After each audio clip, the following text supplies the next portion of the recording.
The Supreme Court of India this day order the crime petition number crime 25/86 of Kumarapuram Police Station, Kerala State to be investigated by the Deputy Superintendent of Police, Central Bureau of Investigations, Kerala Circle.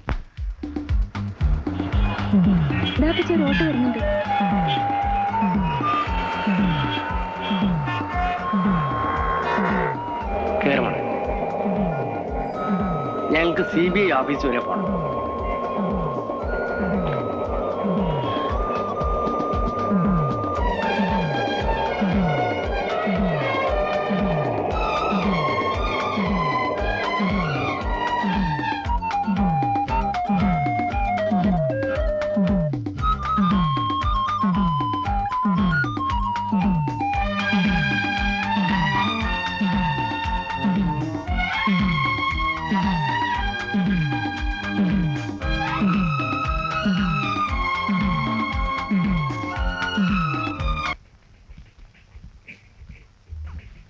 നിങ്ങളോട് അകത്തേക്ക് എല്ലാം പറഞ്ഞു.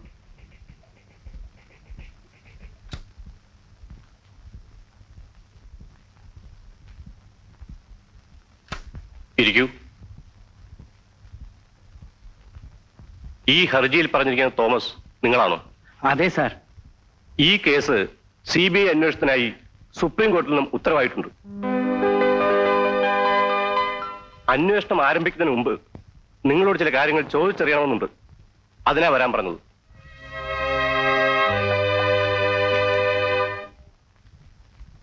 Sethu, please come here. State police refer ചെയ്തൊരു case വീണ്ടും CBIയുടെ അന്വേഷണത്തിന് വരിക എന്നുള്ളത് വളരെ അപൂർവമായ ഒരു സംഭവമാണ്. ഈ കേസിൽ ക്രൈം നടന്നിട്ടുണ്ടോ എന്നുള്ളത് ഇനിയും തെളിയിക്കേണ്ടിയിരിക്കുന്നു. ഈ ഹർജിയിൽ പറഞ്ഞിരിക്കുന്ന തെളിവുകളും ഊഹാപോഹങ്ങളും വെച്ച് മാത്രം ഈ കേസ് അന്വേഷിക്കാൻ സാധ്യമല്ല. അതുകൊണ്ട് നിങ്ങളുടെ പരിപൂർണമായ സഹകരണം ഞങ്ങൾ പ്രതീക്ഷിക്കുന്നു.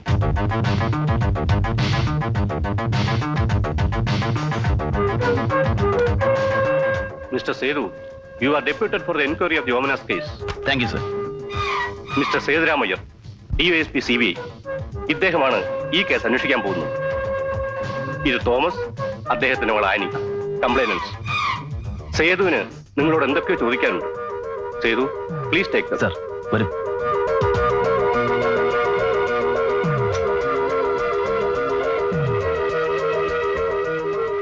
സാർ, എന്നെ എങ്ങനെയെങ്കിലും രക്ഷിക്കണം. ഞാൻ ചോദിക്കുന്ന ചോദ്യങ്ങൾക്ക് നിങ്ങൾ സത്യമേ പറയാവൂ. ഞാൻ സത്യമേ പറയൂ സാർ. വരും.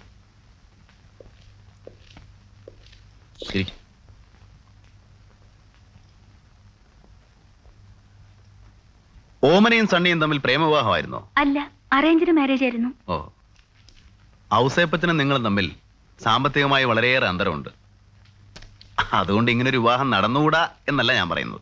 എന്നാലും ചോദിക്കാം, ഈ വിവാഹത്തിന് പുറകിൽ എന്തെങ്കിലും പ്രത്യേക താല്പര്യങ്ങൾ ഉണ്ടായിരുന്നോ? ഇല്ല, ചേച്ചിയുടെ കല്യാണം നടന്ന കാലത്ത് ഔസേപ്പച്ചൻ സാധാരണക്കാരനായിരുന്നു.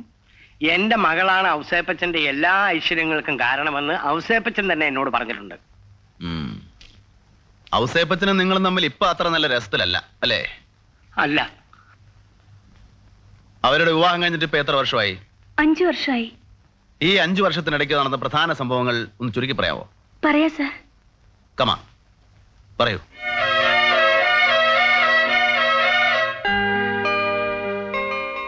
ഇങ്ങോട്ട് വാ, വാന്ന്. ചെല്ല്.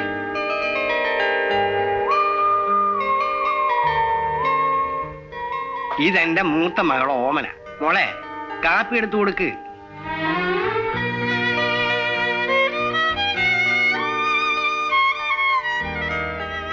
ആ, മോളകത്തേക്ക് പോ.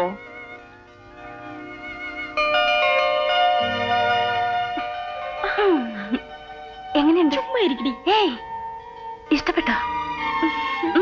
ഇഷ്ടപ്പെട്ടു. എന്റെ മകന് പെണ്ണിനെ ഇഷ്ടപ്പെട്ടു. ഇനി പെണ്ണിന്റെ അഭിപ്രായം കൂടി അറിഞ്ഞാൽ നമുക്ക് ബാക്കി കാര്യങ്ങൾ തീരുമാനിക്കാം.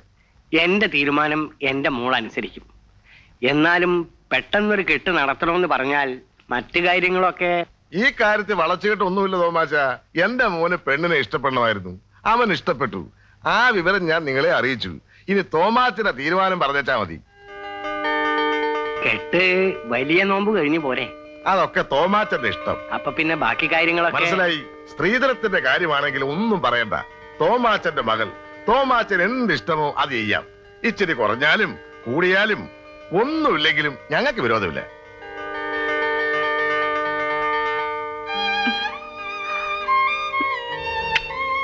God bless you. അങ്ങനെ പരാതിയും കൊണ്ട് വന്നവൻ അകത്തായി.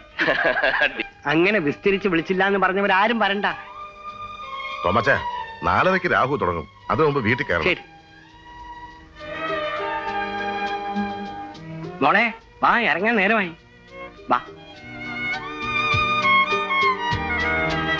പാടൂ.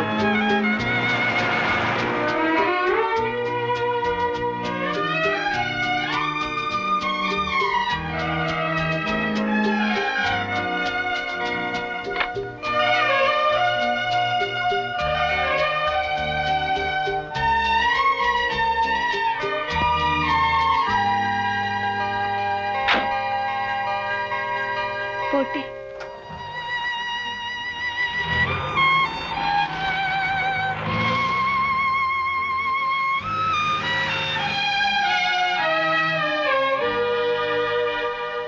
വിവാഹത്തിന് ശേഷമുള്ള അവരുടെ ജീവിതം സന്തോഷം നിറഞ്ഞതായിരുന്നു. ഇടയ്ക്ക് സണ്ണിച്ചേനും ഓമന ചേച്ചിയും വീട്ടിലേക്ക് വരും. സമയം കിട്ടുമ്പോൾ ഞാനും അപ്പച്ചനും അങ്ങോട്ട് പോകും. ജോണിക്കുട്ടിയുടെ സഹായത്തിൽ അവസേപ്പച്ചൻ ചെറിയൊരു ബിസിനസ് തുടങ്ങി. ആരായി ജോണിക്കുട്ടി? സണ്ണിച്ചായന്റെ പെങ്ങളുടെ ഭർത്താവ്. എന്ത് ബിസിനസ് ആയിരുന്നു തുടങ്ങിയത്? ചെറിയ കോൺട്രാക്ട് വർക്കുകളായിരുന്നു ആദ്യം. ബിസിനസ് വളർന്നോടുകൂടി സണ്ണിച്ചായന് തിരക്കായി. അതോടുകൂടി ഞങ്ങളുടെ വീട്ടിലേക്കുള്ള വരവും കുറഞ്ഞു. എന്നുവെച്ച് ഞങ്ങൾ തമ്മിലുള്ള സ്നേഹബന്ധത്തിന് ഒരു കുറവും ഉണ്ടായില്ല. Hello, speaking. എന്നാ കമലം, എന്നാ പ്രോബ്ലം സൊല്ലേ? Give to him. ഒരു മിനിറ്റ്, വീട്ടിൽ നിന്ന്. രാജാ അപ്പ here. Be a good boy and go to school. No, you must go to school. Okay? When Appa comes in the evening, I'll bring you eclairs, chocolates, everything. Okay? Promise. Okay. പറയ്. ഒരു ദിവസം അവസേപ്പച്ചൻ അപ്പച്ചനെ കാണാൻ വീട്ടിലേക്ക് വന്നു. ഞാനും ജോണിക്കുട്ടിയും കൂടി ഒരു ചെറിയ റേഞ്ച് പിടിച്ചിട്ടുള്ള കാര്യം തോമാച്ചന് അറിയാമല്ലോ. എന്റെ വീടും പറമ്പും അതിന്റെ ഈടിനായി ഗവൺമെന്റിലേക്ക് കൊടുത്തിരിക്കുക. അതുകൊണ്ടാ ഇപ്പോഴും ഇങ്ങനെ ഒരു ഏർപ്പാട് വേണ്ടി വന്നത്. ബാങ്കിൽ നിന്നുള്ള ലോൺ ഇത്രയും പെട്ടെന്ന് ശരിയാകുമെന്ന് ഞാൻ തീരെ പ്രതീക്ഷിച്ചില്ല. അപ്പോഴാ വേറൊരു പ്രശ്നം, അവർക്ക് കൊളാറ്ററൽ സെക്യൂരിറ്റി വേണമെന്ന്. മറ്റൊരു മാർഗവും ഇല്ലാത്തതുകൊണ്ടാ ഞാൻ തോമാച്ചന്റെ അടുത്ത് വന്നത്. കൊളാറ്ററൽ സെക്യൂരിറ്റി കൊടുക്കാനില്ലാത്തതുകൊണ്ട് പാസ്സായ ലോൺ വെറുതെ കളയണോ? ലോൺ കിട്ടിയില്ലെങ്കിൽ പാലം പണിയുടെ കോൺട്രാക്ട് എനിക്ക് കംപ്ലീറ്റ് ചെയ്യാനാവില്ല. തോമാച്ചൻ എന്നെ ഒന്ന് സഹായിക്കണം. ഔസേപ്പച്ചൻ നന്നാകുന്നതിൽ എനിക്ക് സന്തോഷമേ ഉള്ളൂ. എന്നാലും ഒരു വാക്ക് ഞാൻ ആനിയോട് കൂടി ഒന്ന് ചോദിച്ചോട്ടെ. ശരി.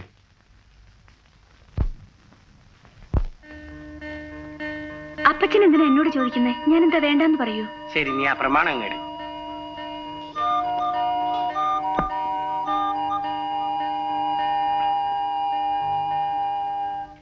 കർത്താവ് അനുഗ്രഹിക്കട്ടെ. നമുക്ക് നല്ലതേ വരൂ. തോമാച്ചന് ഇതെപ്പോ തിരിച്ചു വേണമെങ്കിലും ശരി 1 മാസത്തെ അവധി എനിക്ക് തന്നാ മതി. തോമാച്ചൻ ബാങ്ക് വരെ ഒന്ന് വരേണ്ടി വരും. ഞാൻ അറിയിക്കാം. ഗ്യാരണ്ടിയിൽ ഒപ്പിടാനാ. എപ്പ വിളിച്ചാലും ഞാൻ വരാം. അങ്ങനെ ഔസേപ്പച്ചൻ പ്രമാണവും വാങ്ങിച്ചുകൊണ്ട് പോയി. അതിനുശേഷം ഔസേപ്പച്ചന്റെ വളർച്ച പെട്ടെന്നായിരുന്നു. അയാൾക്ക് കാറായി, വീടായി, ജോലിക്കാരായി, വേറെ പല ബിസിനസ്സും തുടങ്ങി. പുത്തൻ പണക്കാരൻ അർദ്ധരാത്രി കൊട പിടിക്കുമെന്ന് കേട്ടിട്ടേ ഉള്ളൂ. ഞാൻ അത് കണ്ടു സാർ. പ്ലാക്കൂട്ടത്തിൽ ഈ തോമായുമായിട്ടുള്ള ബന്ധം പോലും ഔസേപ്പച്ചന് പുച്ഛമായി. എല്ലാം ഞാൻ സഹിച്ചു, ക്ഷമിച്ചു, പുറത്തു, എന്റെ മൂത്തവൾക്ക് വേണ്ടി. നീട്ടി ചേച്ചി ആസ്പത്രിയിലാണെന്ന്. എന്ത് പറ്റി മോളെ? വിഷം കഴിച്ചെന്ന്.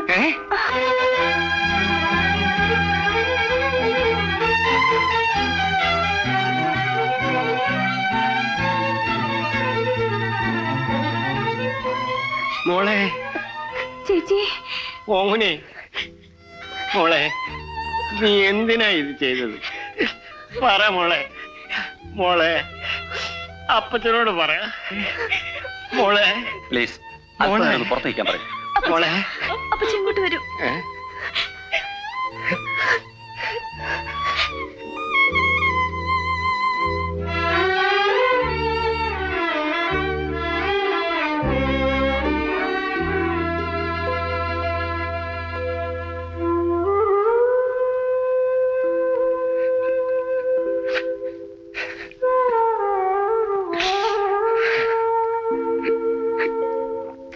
പിന്നെ ഞാൻ കാണുന്നത് എന്റെ മകളുടെ ശവശരീരമാണ് സാർ.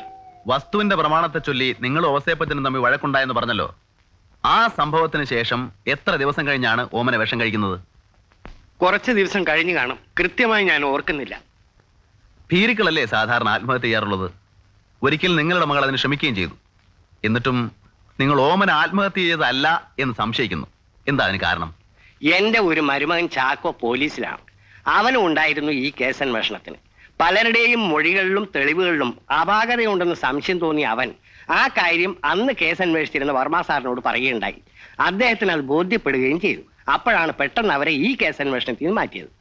നാളെ വൈകുന്നേരം 7 മണിക്ക് ചാക്കോയോട് ഈ ഹോട്ടലിൽ വരാൻ പറയണം. റിസപ്ഷനിൽ എന്റെ പേര് പറഞ്ഞാൽ മതി. സാർ, ഇനി ഞങ്ങളോട് എന്തെങ്കിലും ചോദിക്കാനുണ്ടോ? ഇല്ല, തൽക്കാലം നിങ്ങൾക്ക് പോവാം. ശരി സാർ.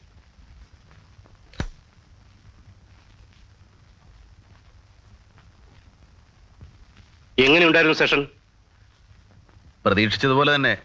വേണമെങ്കിൽ ഒരു 90% തള്ളിക്കളയാം. അപ്പോൾ കാര്യമായ ബുദ്ധിമുട്ടൊന്നും ഉണ്ടാവില്ല അല്ലേ? ഉം. വേണമെങ്കിൽ ഒരു ഫോർമാലിറ്റിക്ക് വേണ്ടി ഒരു അന്വേഷണം കൂടെ നടത്തി ഫയൽ ക്ലോസ് ചെയ്യാമല്ലേ? We will support the findings of the state police. വരട്ടെ സാർ. നാളെ വൈകിട്ട് ഞാനൊരു കോൺസ്റ്റബിൾ ചാക്കോയെ കാണുന്നുണ്ട്. അതുകൂടെ കഴിഞ്ഞിട്ട് ഞാൻ എന്റെ ഒപ്പീനിയൻ കറക്റ്റ് ആയിട്ട് പറയാം. Mister Sethuraman, room number 302. Thank you.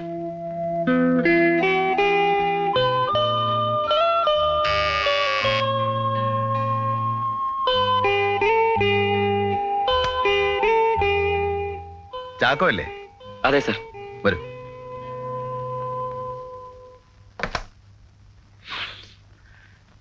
വളരെ പേഴ്സണൽ ആയതുകൊണ്ടാണ് ചാക്കോയുടെ ഓഫീസിൽ വരാതെ ഈ ഹോട്ടലിൽ വരാൻ പറഞ്ഞത്. സിരാം, പേടിക്കണ്ട, ശരി. ഇതുപോലെയുള്ളൊരു കേസിൽ ഒരു പോലീസുകാരൻ ഇടപെട്ടാലുണ്ടാകാവുന്ന കോംപ്ലിക്കേഷൻസിനെ കുറിച്ചൊക്കെ എനിക്ക് നന്നായിട്ട് അറിയാം. ഞാനൊന്നും റെക്കോർഡ് ചെയ്യില്ല. ഒരു സ്റ്റേറ്റ്മെന്റിലും ചാക്കോ ഒപ്പിടുകയും വേണ്ട. ചാക്കോയ്ക്ക് എന്തൊക്കെയോ സംശയങ്ങൾ ഉണ്ടായിരുന്നതായിട്ട് തോമസ് വാനിയും പറഞ്ഞു. ഇതൊരു കൊലപാതകമാണെന്ന് ചാക്കോയ്ക്ക് തോന്നുവാനുണ്ടായ പ്രൈം റീസൺസ് എന്തൊക്കെയാണ്? മരണം നടന്നിട്ട് 15 മണിക്കൂർ കഴിഞ്ഞിരുന്നുവെന്നാണ് ഡോക്ടറുടെ മൊഴി. പോസ്റ്റ്മോർട്ടം നടന്നത് പിറ്റേ ദിവസം രാവിലെ 11 മണിക്കാണ്. അപ്പോൾ മരണം സംഭവിച്ചിരിക്കേണ്ടത് തലേ ദിവസം രാത്രി ഉദ്ദേശം 8 മണിക്കാണ്. രാത്രി 9:30 മണിവരെ കുമാരപുരം പഞ്ചായത്തിൽ മഴ പെയ്തിട്ടുണ്ട്. ഞാനന്ന് സ്റ്റേഷനിൽ ഡ്യൂട്ടിക്കുണ്ടായിരുന്നു. 9:30 മണിക്ക് മഴ നിന്നതിന് ശേഷമാണ് ഞാനും PC ബാലകൃഷ്ണൻ നായരും കൂടി ഊണ് കഴിക്കാൻ പോയത്. 8 മണിക്ക് ഓമന ആത്മഹത്യ ചെയ്തിട്ടുണ്ടെങ്കിൽ ഡെഡ് ബോഡിയിലും വസ്ത്രങ്ങളിലും മഴത്തുള്ളി തെറിപ്പിച്ച് വീണ ചെളിയുടെയും മറ്റും പാടുണ്ടാകേണ്ടതായിരുന്നു. കൂടാതെ രക്തം മഴവെള്ളത്തിൽ കലങ്ങി ഒഴുകിക്കിടക്കുമായിരുന്നു. ഇതൊക്കെ എനിക്ക് സംശയങ്ങൾ തോന്നാനുണ്ടായ കാരണങ്ങളാണ് സർ. പിന്നെ ഡോക്ടറുടെ മൊഴിയെടുത്ത SI ആണ്. മൊഴിയും പോസ്റ്റ്മോർട്ടം റിപ്പോർട്ടും തമ്മിൽ വ്യത്യാസമുണ്ടായിരുന്നു. ഡോക്ടറുടെ മൊഴിയിൽ പറഞ്ഞ 15 മണിക്കൂർ സർട്ടിഫിക്കറ്റിൽ 13 മണിക്കൂറായി കുറഞ്ഞു. പിന്നെന്തുകൊണ്ട് ഡോക്ടറോട് ഈ അഡ്ജസ്റ്റ്മെന്റിനെ കുറിച്ച് ചോദിച്ചില്ല? ചോദിക്കേണ്ടി വന്നില്ല സർ. കറക്റ്റ്. ചോദിക്കേണ്ടവരെ അവർ ഒഴിവാക്കിയല്ലോ അല്ലേ? ഒരുപക്ഷെ യഥാർത്ഥമായി തന്നെ ഡോക്ടർക്ക് അബദ്ധം പറ്റിയതാണെങ്കിലോ? ഒരു ആർഗ്യുമെന്റിന് വേണ്ടി വേണമെങ്കിൽ അങ്ങനെ വാദിക്കാം. പക്ഷെ ഞാനത് വിശ്വസിക്കുന്നില്ല സർ. ഡോക്ടറുടെ ആദ്യത്തെ മൊഴി ഒരു അബദ്ധത്തിൽ പറ്റിയ സത്യമാണെന്നാണ് ഞാൻ വിശ്വസിക്കുന്നത്. പക്ഷേ ഡോക്ടറുടെ പോസ്റ്റ്മോർട്ടം സർട്ടിഫിക്കറ്റ് ആത്മഹത്യയെ സപ്പോർട്ട് ചെയ്യാണല്ലോ.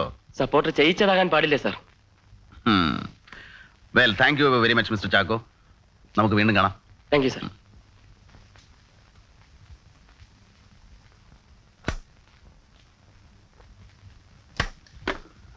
റിസപ്ഷൻ. ഞാൻ ഈ റൂം വെക്കേറ്റ് ചെയ്യാണ്. ബില്ല് ഇങ്ങോട്ട് കൊടുത്തേച്ചേക്കും.